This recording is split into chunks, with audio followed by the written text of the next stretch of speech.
Most gardeners grow food for 3 or 4 months a year. Then their garden sits empty, the same beds, the same space, producing nothing for the other 8 months. And then straight back to the grocery store for the same vegetables that were growing right outside the door 3 months ago.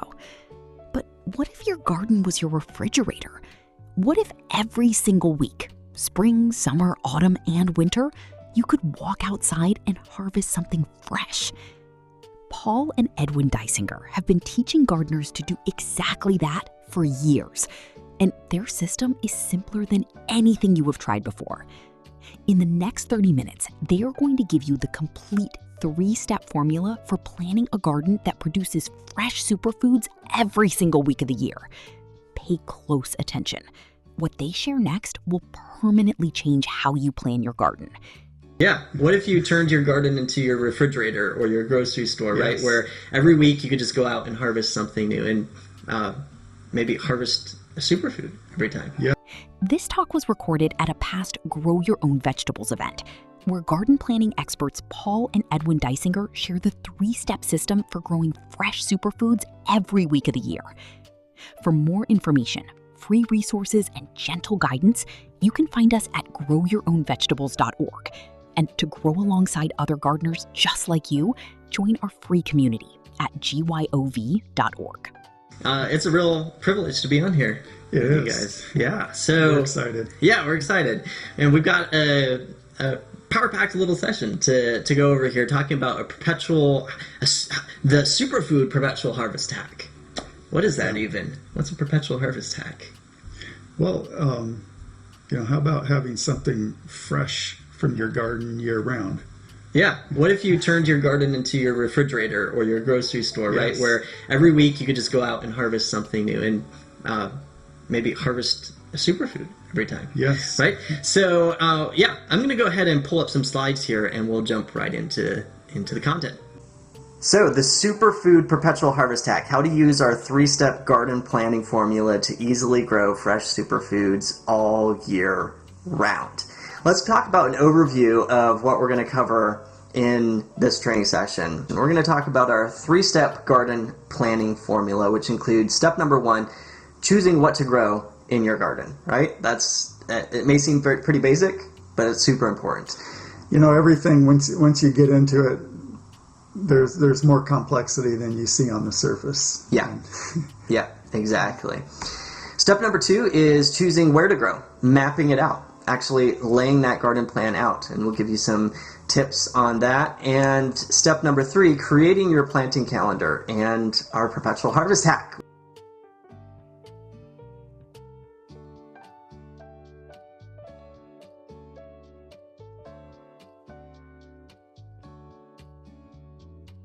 Which is very exciting. So you guys ready?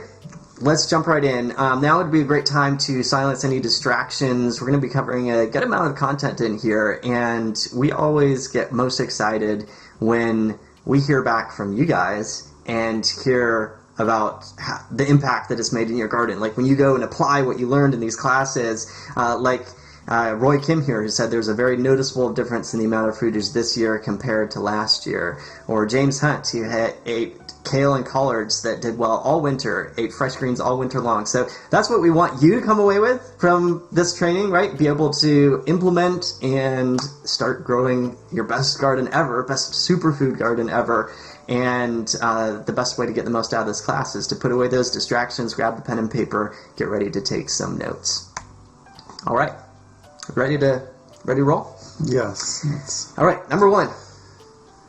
Choosing what to grow. Choosing what to grow. Make a list of what you'd like to grow. Why is this so important? Well, you can't grow everything. That's true. You might want to grow everything. Oh, yeah. It's kind of, sometimes I feel like planting a garden is it's a little like a kid at a table full of good food, and he wants to fill his whole plate up. And my folks used to tell me my eyes were bigger than my stomach. That's a really good illustration. I kind of feel like planting a garden can be that way too. Oh, yeah. And I've experienced filling my garden plate up fuller than I could handle. Oh, man. Yeah, that's kind of one of the tips we like to tell people is start small. Yeah. Don't try and bite off too much more than you can handle, because we want you to come to the end of the season and feel a sense of satisfaction, like it went really well. Not that the garden took over, right? Yeah. So here's just a couple tips on that. Number one is we encourage you to be as specific as possible when you're choosing what to grow. So this means if you want to grow cucumbers, make this list, and we encourage you write it out on a piece of paper or make a document or something, and put down, I want to grow pickling cucumbers, or I want to grow slicing cucumbers. First off, you're probably not thinking about it, but as you get into it, you'll realize that it's not just cucumbers. There's all different kinds of cucumbers for different uses and also for different growing situations. Yep. And it's the same with many other vegetables, particularly tomatoes. There are so many different kinds of tomatoes. Yes. Yeah. So think about what use are you looking for this vegetable? Do you want slicers or do you want a can, for example? Yeah. Yeah. Yeah, and write that down, because it's going to be really helpful for you when you're actually going in to make your seed order. Exactly. As then it'll help narrow it down. And have any of you ever been overwhelmed when you open the catalog and there's 150 different varieties of tomatoes and now you got to figure out which one to grow, right? That can be a little overwhelming, but being specific will help narrow that down for you and make that decision-making process simpler and easier. And then the next step is choosing cool versus warm season crops as well, or even just being cognizant of the difference between them. Right. Because if you're going to have a perpetual harvest, you're going to actually want to be growing both cool season and warm season crops, because you want to grow when it's cold, when it's cool, and you want to grow when it's warm. And we realize that, for people who have been growing, this is intuitive. You don't even think about it. But for people who are coming to gardening for the first time, it's not, because in your grocery store you have exposure to these fresh vegetables year round. Yep. And so you're not really thinking of seasons, where seasonality has kind of disappeared when in the grocery store. And but it is a real thing, and you need to be aware that certain things grow in certain seasons. So we came up with a little rhyme that can help make this a little easier for those of you that might not be aware of what is cool season versus a warm season crop, right? So it goes like this: cool season versus warm season veggies. Winter leaves and roots versus summer seeds and fruits. So this is a general guideline. Most of your winter crops are going to be leaves and root crops, where you eat the leaf, like lettuce, spinach, kale, collards, right? Mm-hmm. Cabbage, or the root, like carrots, beets, turnips, radishes, etc. Parsnips. Yep. So those are going to be crops that grow well in the cold, and actually prefer the cold. If you try and grow them in the hot summer, they'll actually bolt. They'll be bitter. They don't grow so well. The majority of your summer crops are the ones you're going to eat the seeds or the fruits off of. And we're talking about fruits in a botanical sense. Yeah. Not the culinary sense. Yeah. So your tomatoes, cucumbers, eggplant, those are all fruits, even though we think of them like vegetables, right? It's the fruit of the plant. Yeah. Squash. And then seeds, that would bring you into like the corns. And beans. Beans, yeah. Yeah, good. So this is a general ballpark, and I would say it probably covers, 90% of... Yeah, there are exceptions, definitely. For example, sweet potatoes. Yep. We've got a root there that is definitely summer. You better grow that in the summer, yeah. Irish potatoes also, I mean, they enjoy cooler weather, but you've got to grow them in the summer. Yeah, they're not going to handle frost. They're kind of a funny one. They don't like it hot, but they can't take a freeze either. Yeah. So, but the general ballpark is winter leaves and roots versus summer seeds and fruits. This is the single most useful gardening rhyme you will ever learn. Write it down. So hopefully that's something that can just like stick in your mind, right, and make it a little easier when it comes to just understanding, okay, is this crop going to grow in the cool season or is it going to grow in the warm season? And by the way, there's a lot of cold season crops that you can grow like straight through the winter. We're talking about a superfood garden that you can grow all year round. There is, with some very simple protection methods, and we don't have time in this class to go into them. Simple and low cost. Yeah, low cost. You can grow these cold tolerant crops straight through the winter in the majority of places here in the United States, at least, in a lot of Europe. We know up to zone 5, for sure. For sure.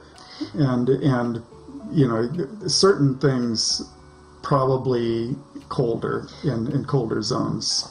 And you could drastically extend your season, even in the colder zones. For sure. Right? Yeah, for sure. So, how many of you would like just a little list of some of these cold tolerant crops, right? And these, we divided them into kind of a low freeze tolerance, medium freeze tolerance, high freeze tolerance.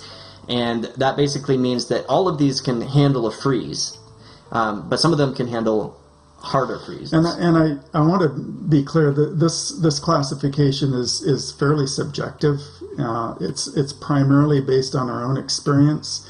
There are some other people who have made some lists and categorizations like this, and you know, for the most part we agree, but I was interested. There are some certain crops that we don't agree on, and maybe it has something to do with our conditions, you know, versus theirs, our soil type, or you know, that there's a lot of things that make something more or less cold tolerant. So I don't know all that's involved in it, but yeah, but this is a great ballpark to just get started with, you know, to as a general rule to take a look at, and like you said, from our experience. And there doesn't seem to be any scientific classification on this that I have seen. Yeah.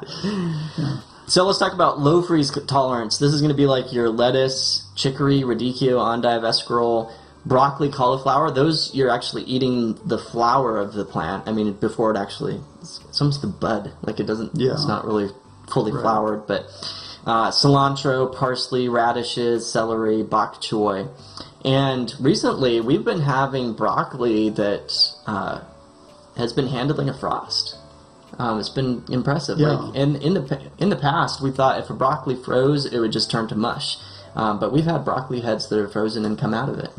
And another thing we could say here, if your vegetables do freeze, don't harvest them in the frozen state while they're frozen, because they will go bad. Yeah. But a lot of times they can, like Paul's talking about, the broccoli recovered while it was, you know, on the plant, intact on the plant in the ground. And there are a lot of winter plants that have an amazing ability to do that. They'll look wilted and you know, severely damaged, and you just let them thaw out and let nature take its course, and they're fine. Yeah. So, yeah. All right, so then next up, medium freeze tolerance. This is a big list, and by the way, these lists are not even extensive. Like, there's more than we have listed here, but these are a lot of the common ones: Chinese cabbage, sorrel, rutabaga, kohlrabi, collards, kale, mosh. That might not be so common. It's a specialty French green there. Spinach, beets, carrots, parsnips, dandelion greens, baby greens. Yeah, all of these can handle a decent low frost. The big thing with protection is you want to make sure that they're protected from the wind and the elements. Just keep the air super still around them, and they'll be able to handle a lot colder temperatures. Mm-hmm.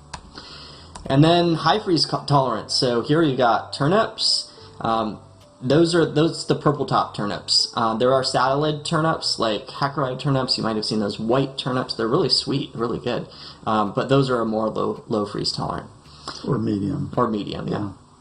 Brussels sprouts, really hardy. Cabbage, very, very hardy. Zucchini Savoy, they can really handle some hard frosts. All right, So great little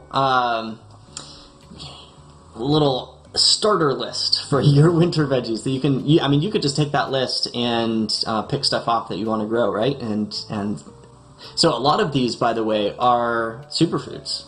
Like, I feel like most of the superfoods are the cool weather crops. Yeah. And here is the revelation most gardeners never hear. The plants that are hardest to kill in winter are often the most nutritionally dense foods you can grow. Your cold season garden is not a consolation prize. It is a superfood powerhouse. When you look at the superfood list. In fact, sometimes I wonder if anything you grow in your garden might be a superfood. Yeah. I mean, your garden can make it a superfood versus what you get in the grocery store. Yeah. Exactly. Good point. So these are all great veggies to grow in the early spring, fall, or even straight through the winter. And remember that your cool season veggies are mostly leaf and root veggies, while your summer ones are mainly fruits and seeds. And while we're at it here talking about superfoods, there's a really cool resource. If you look up Time Magazine, they have an article on 41 superfood ranked by how healthy they are.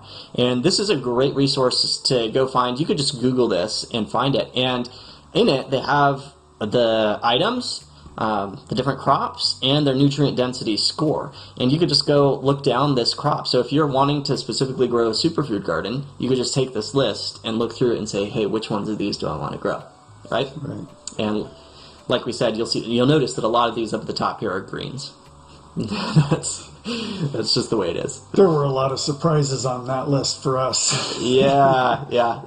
So go check that list out, and you can use it for making your list of stuff to grow. Yeah. Okay, so step 1 is choosing what to grow. And we just want to throw in here real quick, before we do step number 2, a little bonus. How many of you would like our potting mix recipe? Because if you're going to choose what to grow, eventually you're going to start it, and you got to start your own seeds. Well, you don't have to start your own seeds. You could go buy transplants or something. But if you want to start your own seeds, if you would like our potting mix recipe, we're going to throw it in here as a little bonus for you guys. Sound cool? All right. So this is a tried and true potting mix recipe that we used for years working with Bountiful Blessings Farm, right? Yeah. And it just worked really well. And we'll go ahead and give it to you, and you can use it in your garden. So the recipe mix, we've divided it into full, half, and quarter size recipes, because when we were doing it commercially, we'd do a full size because we're just starting a ton of plants. But for a home size garden, you're probably going to want to do more like a quarter size, maybe a half size, depending on how big your garden is. Yeah. So I'll just use the half one in the middle here as the example here. So you're going to do peat moss, or you could substitute that with coconut coir. I don't think we've actually tried substituting it personally, but they're pretty much a good substitute. Yeah, it's pretty standard. Yeah. People say you can do 1 for 1. Yep. So you do 3 gallons of either peat moss or coconut coir. You're going to do 3 gallons of compost. Again, I'm just using the half size in the middle here. And then 1 gallon of a coarse perlite, or you could use a vermiculite if you can't find perlite to use. You mix that all up together, dry. Plus, you're going to want to also include a fertilizer mix. This is going to actually be a nutrient mix for those starts as they're growing. And at that half level, you're going to use 1 cup of that nutrient mix. All right. So a little bonus note here is 2-gallon buckets work well for measuring, or you may be able to find 1-gallon buckets too. You can find them probably at your local hardware store. It's a great way to just easily use and measure them. Also, if your peat moss and your compost is really coarse, you may want to sift it somehow to get it fine, because that's going to make it a lot nicer dealing with starting your starts in it. Yeah. And so the question you might have is, okay, so I've got this recipe here, but what is the fertilizer mix, right? Or what can I use for the fertilizer mix? We used to mix up our own fertilizer mix. We would just get like green sand and soft rock phosphate and a nitrogen source, and we'd mix them all together. But right now, you could actually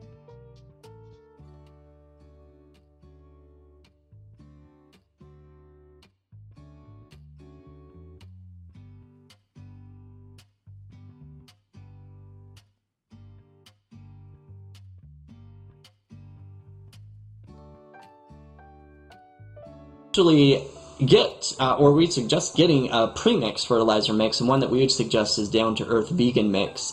It's OMRI listed for organic use. It's 100% plant-based. It's got an excellent balance of nutrients: soybean meal, canola meal, alfalfa meal, rock phosphate, langbeinite, green sand, kelp meal, humic acids. So it's a great, and we've had really good results with it as well, just with growing our plants, and we have used it in a starting mix.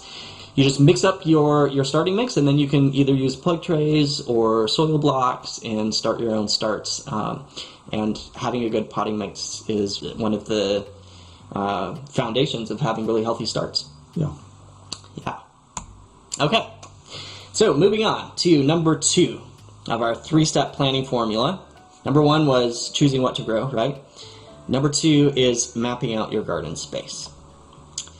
So, what kinds of things would you look for with mapping out your garden space? Well, you need to have a place that has sun. Minimum of 6 hours of full sun. More would be better. Yeah. Yeah.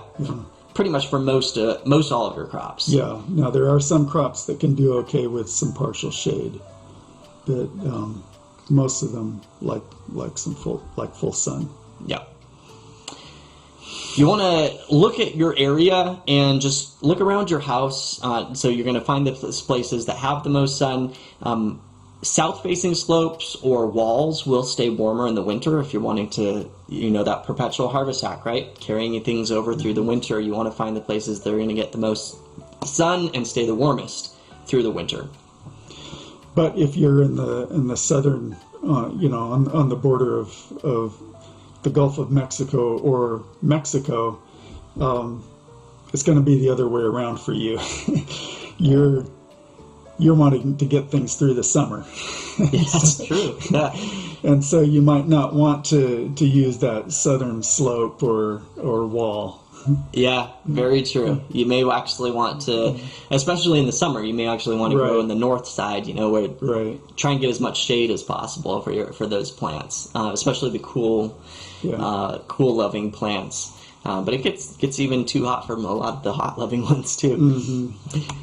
All right, so what if you live in a situation where you just don't have a lot of sun and you just have a lot of shade? There are crops that can tolerate shade. Like, they would still rather have more sun probably, but these are the veggies that are grown for their leaves and their roots do best in the shade. And once again, those are the ones this doesn't mean that they grow best in the shade. Of all crops, they will do best. They'll tolerate it. Out of all the different choices you have, they're the ones that will tolerate it best. Yeah. So that's going to be your beets, carrots, garlic, potatoes, radishes, onions, Asian greens, broccoli, cabbage, collards, kale, lettuce, spinach, Swiss chard, etc. Right? So if you have shady spots, think about putting those in those. Basically, we're talking about your cool season crops. Yeah, pretty much. Yeah. All right, so then map out your garden space, and we suggest mapping your garden space with a pen and paper. Lay out your garden beds, actually draw them out and map out where in those garden beds you're going to plant each of your veggies. And we suggest 30-inch wide beds. That's our favorite width. It makes it very easy. This is if you're growing just out in the ground. It makes it very easy to step across them or to reach across them. There are tools made for 30-inch wide beds already. There's bed preparation rakes that are 30 inches wide, or at least we know of a really nice one that works really well. And otherwise, if you're not growing straight in the ground, if you're doing raised beds, I know oftentimes those will come in preset sizes 4x8 or something like that. So there's no right or wrong way, but this is just a suggestion that we have. It's kind of nice. And then the aisles can be anywhere between 12 to 18 inches. We definitely would not go smaller than 12 inches. That's pretty small. And 12 is very small. We do that for intensive production. If we're in a hoop house, we want to maximize the space. Yeah, we make it 12 inches because we're wanting to grow as much as we can. But when we're outside, we'll make it 18 inches where space isn't a premium. Yeah, exactly. And here's a little example. In fact, we're going to throw in here an example superfood garden plan. So you could take this slide and, screenshot it or something, take a picture, right? And this is an example superfood garden plan that you could actually just go and plug and play in your garden if you wanted to. We took these crops off of the 41 list of superfoods from Time Magazine.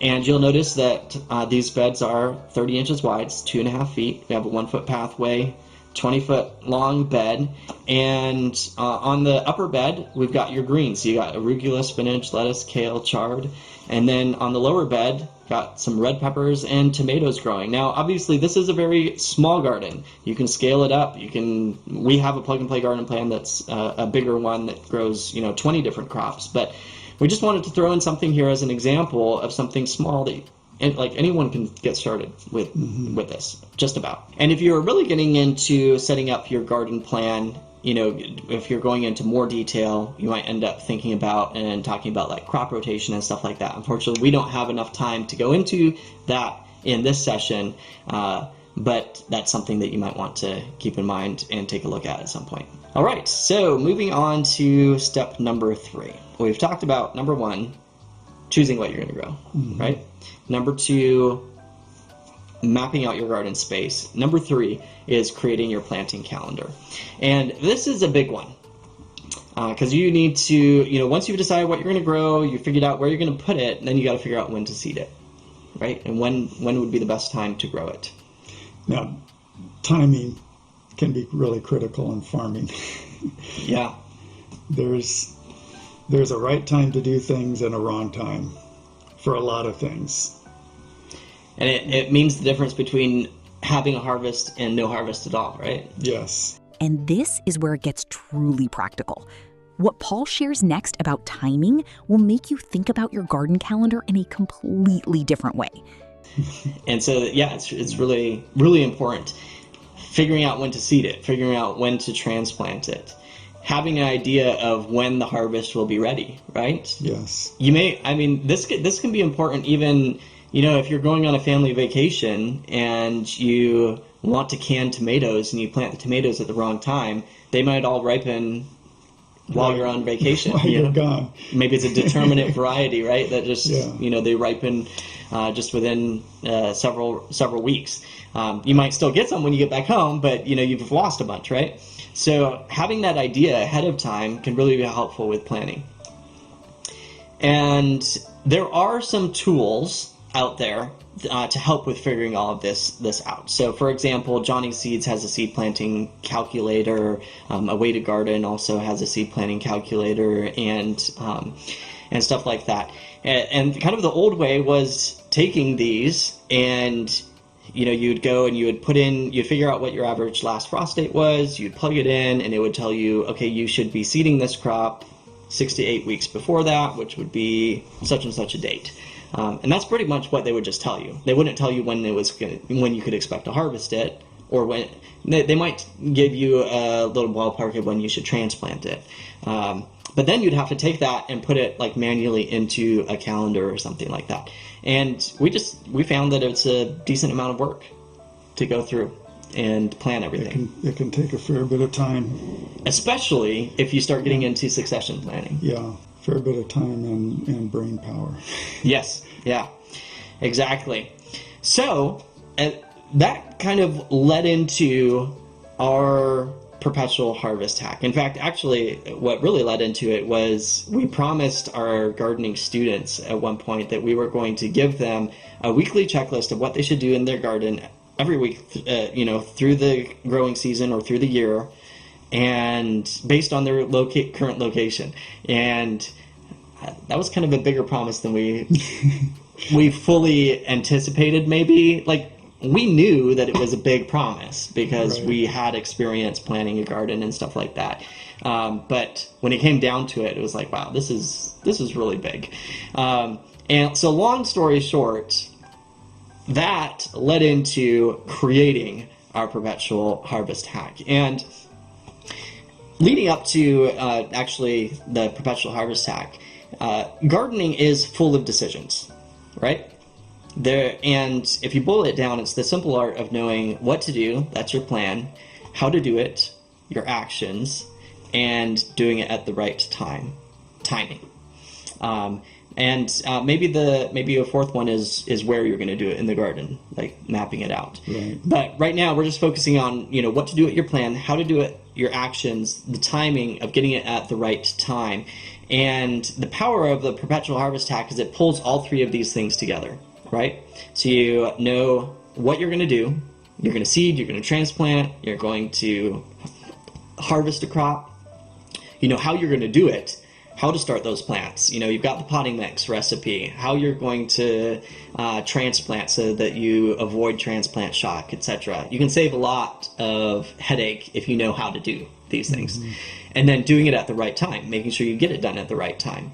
And when you have something that has all of these things together in one place that basically just tells you what to do, how to do it, and when to do it, it really makes things a lot simpler and a lot easier. And especially when it comes to succession planting, or I kind of coined the phrase LeapFrog planting. It's kind of fun to throw in something a little bit different. LeapFrog, so what is LeapFrog planting, right? Each time you harvest something out of your garden, you want to have another crop that's ready to plant into it. You don't want to have space sitting empty. Yes, yeah. So, and that ties into what we're talking about, a perpetual harvest hack. If you want to have superfoods coming out of your garden on a consistent basis where you can go harvest something every week out of the year, then each time you harvest something, you need to be putting something back in, right? Mm-hmm. This is the core of everything, the single most important concept in this entire video. Stay with us for just 2 more minutes. The example Paul gives next will make this completely clear. So a very simple example with this is with lettuce. And I think that a lot of people, when it comes to succession planting, like this would be a simple example that they might think of, where you grow a head of lettuce. When you take that head of lettuce out, let's say you harvest the whole head, you're going to have a transplant that's 3 to 4 weeks old already that's ready to transplant in its place. And that would be a succession or a LeapFrog planting of lettuce. But it doesn't just happen with a single crop following a single crop. You can also do this between crops, right? So an example with peas and green beans, you may have peas growing in the spring because they like the cool. Mm-hmm. That's kind of another little exception, yes, yeah, because they really like the cool, but you're eating the seed off of it. Right. So they like the cool, and then when it gets hot, your peas are done, and so you take out your peas and you can plant green beans in their place, and those green beans are going to grow and you'll get a green bean harvest later on. So you're just keeping that garden space filled with crops. The thing is, LeapFrog planting can be pretty complex, can't it? Yes, it can. I mean, there's a lot that goes into it. I mean, it's not so hard if you just have 1 or 2 crops, but if you have 15 or 20 different crops that you're trying to have them all in succession like that, yeah, it gets pretty complicated. Yeah. So you've got to figure out when to plant your first crop, right? Mm-hmm. And then how long it will be until it's harvested, ready to harvest. How long of a harvest window you can expect from it, because some crops you can harvest off of them for months. Mm-hmm. Some crops is just going to be a one-cut harvest. Then when to plant the second LeapFrog crop so that it's ready to go in when the first crop is harvested. Yes. Or finished being harvested, right? Plus figure out how long in the season the crop can grow. Is it cool weather? Is it warm weather? Mm-hmm. How far into the cold weather can it grow, right? And then repeat that for each crop because they're all different. That just sounds complex to me, Retta. Just going over that makes, you get overwhelmed just thinking about that, right? Think about where you were at the start of this video. A garden that produces for 3 or 4 months and sits empty for the rest of the year. Trips back to the grocery store for vegetables you were growing in summer. Now look at what you know. Winter leaves and roots. Summer seeds and fruits. The simple rhyme that tells you what to grow in every season. Cold-tolerant crops that survive hard frosts and keep producing through winter. Kale, Brussels sprouts, Swiss chard, most of them superfoods, and LeapFrog planting, the simple system of always having something ready to go in the moment something comes out, so your beds are never empty and your garden never stops feeding you. Paul and Edwin Dysinger have spent years proving that a perpetual harvest is not a complicated dream. It is a simple system, and now you have it. You are not the gardener with an empty garden for 8 months of the year anymore. You are the one who plans for every season, who never leaves a bed empty, who walks outside in January and finds something worth harvesting. That is what knowing this system does to a gardener. If you want to keep going deeper, there is a whole community of people growing extraordinary food the same way, completely free, waiting for you at growyourownvegetables.org. This talk was given at a past Grow Your Own Vegetables event. If it inspired you, imagine 4 days with 15 of the world's most trusted gardeners, homesteaders, herbalists, and soil educators, each sharing their single most powerful lesson, completely free. Whether the summit is live right now or you are watching this later, you can still register and access everything.